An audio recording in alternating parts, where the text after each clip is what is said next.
续来看，宜兰县长林姿妙牵涉到贪污，互检方求刑20年。伊趁这个总执行的机会来发冤枉，讲伊无做歹代志。伊嘛提出着公文，讲这个廉政署监听错误，因为2019年一通无实在的电话，都甲因起诉，实在真冤枉。这样子来冤枉我，你要看有委屈啊无？迄心肝是足痛，我实实在在。 我没有做坏事。宜兰县长林姿妙涉嫌贪污，去互检方求刑20档。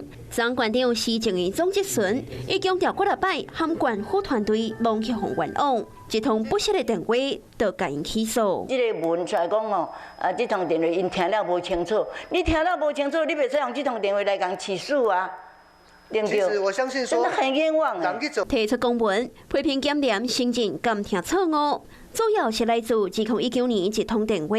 林姿妙当时甲县府处长吴兆琴讲，莫名一位理事长拜托的代志，若是无困难就好过，有困难才过来讨论。电话中讲的这位理事长是总卫乡农会理事长林锦洲，甲拜托切磋的代志。也毋过监听，所写做涉案被告的县商业会前理事长陈静芬。听无清楚，你会使用这通电话，人事时地物都不同，你会使用这通电话来给人起诉。进前总部韩国瑜、李国华用，我选好了，我第二天就走啊。结果这过2年了才选总统，才选入。人家那个地主也毋是我啊，我敢袂使去讲决定，讲你要救啥人？这个代志是因为土地、农地有违规使用被列管。你要说清白，我们也理解啦，但是我要针对事实。讲到选县长竞选总部土地，嘛真委屈，表示讲土地毋是伊家。 地主要借互送，伊嘛无在条款。